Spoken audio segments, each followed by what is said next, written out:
আসসালামু আলাইকুম। শেখ হাসিনা সরকারের পতনের পর তার সরকারের মন্ত্রী এমপি থেকে শুরু করে অনেকেই আত্মগোপনে চলে যান। মঙ্গলবার সেনাবাহিনী প্রধানের বক্তব্য থেকে জানা যায় তাদের কেউ কেউ সেনা হেফাজতে রয়েছেন। ক্ষমতাচ্যুত মন্ত্রী এমপিদের হেফাজতে নেওয়া সংক্রান্ত প্রশ্নের জবাবে জেনারেল ওয়াকারুজ্জামান বলেন, তাদের জীবনের যে হুমকি আছে সেটার জন্য আমরা তাদের আশ্রয় দিয়েছি। তাদের আশ্রয় দেওয়া হয়েছে যাতে কোনো বিচার বহির্ভূত কাজ না হয়। তবে তাদের বিরুদ্ধে কোনো অভিযোগ থাকলে বা মামলা হলে তারা শাস্তির আওতায় আসবেন বলেও উল্লেখ করেন সেনাপ্রধান। কারা সেনা হেফাজতে রয়েছেন সেটি নিয়ে নাগরিক সমাজের মধ্যে কৌতূহল রয়েছে। বুধবার সেন্টার ফর পলিসি ডায়ালগের একটি সংলাপে অংশ নিয়ে সুশাসনের জন্য নাগরিক এর সম্পাদক বদিউল আলম মজুমদার বলেন, কারা সেনা হেফাজতে রয়েছেন তার একটা তালিকা করা দরকার। এসব ব্যক্তিকে বিচারের আওতায় আনতে হবে। তারা যাতে পালিয়ে যেতে না পারে সেটাও নিশ্চিত করতে হবে। কারা কারা আছেন সেনা হেফাজতে? 5ই আগস্ট শেখ হাসিনা ভারতে পালিয়ে যাবার পরপরই হযরত শাহজালাল আন্তর্জাতিক বিমানবন্দর হয়ে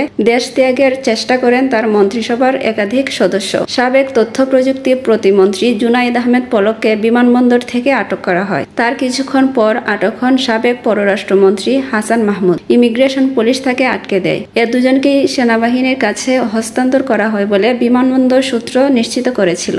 সেদিন বাংলাদেশ পুলিশের এক বার্তায় জানানো হয়েছিল, প্রয়োজনীয় শর্ত পূরণ না করায় অন্যান্য গোয়েন্দা সংস্থার সাথে পরামর্শক্রমে বিভিন্ন হাই প্রোফাইল ব্যক্তিবর্গ যেমন সাবেক মন্ত্রী, এমপি, রাজনৈতিক নেতা, সরকারি কর্মকর্তা, মিডিয়া কর্মীদের ইমিগ্রেশন সম্পন্ন না করে ফিরিয়ে দেওয়া হচ্ছে। স্থানীয় গণমাধ্যম সূত্রে জানা যায়, গত শুক্রবার চট্টগ্রামের সাবেক সংসদ সদস্য এম এ লতিফ বিএনপি নেতা কর্মীদের তুপের মুখে পড়লে তাকেও হেফাজতে নেয় সেনাবাহিনী। চট্টগ্রাম মহানগর স্বেচ্ছাসেবক লীগের সাধারণ সম্পাদক আজিজুর রহমান আজিজকে শাহ আমানত আন্তর্জাতিক বিমানবন্দর থেকে আটক করার খবর প্রকাশ করে কয়েকটি সংবাদ মাধ্যম জানায় তাকেও সেনাবাহিনীর হেফাজতে দেওয়া হয়েছে। শেখ হাসিনা সরকারের পতনের পর আওয়ামী লীগের অনেক মন্ত্রী, এমপি বা নেতাদের সন্ধান পাওয়া যাচ্ছে না। তাদের অনেকে দেশের বাইরে পালিয়ে গেছেন, কেউ কেউ আত্মগোপনে রয়েছেন। তাদের কেউ কেউ সেনা হেফাজতে রয়েছেন বলে ধারণা রয়েছে।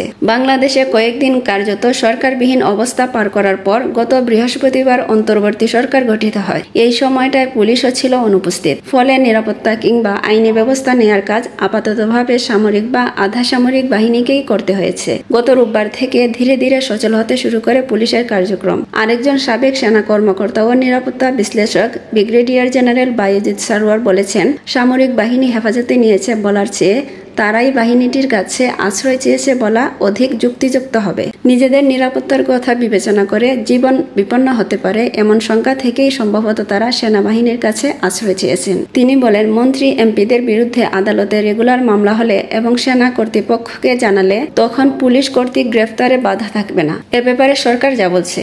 স্বরাষ্ট্র উপদেষ্টা brigadier general M Sakhawat Hossain বলেছেন, যাদের অপরাধের সম্পৃক্ততা আছে এবং আত্মগোপনে আছেন তাদের আমরা হন্য হয়ে খুঁজে বেড়াচ্ছি। সেনা প্রধান যা বলার বলেছেন, আমরা আমাদের মতো করে চেষ্টা করছি। সময়ের সাথে সাথে এ ব্যাপারে আরও অগ্রগতি আসবে বলেও ধারণা দিলেন স্বরাষ্ট্র বিষয়ক উপদেষ্টা।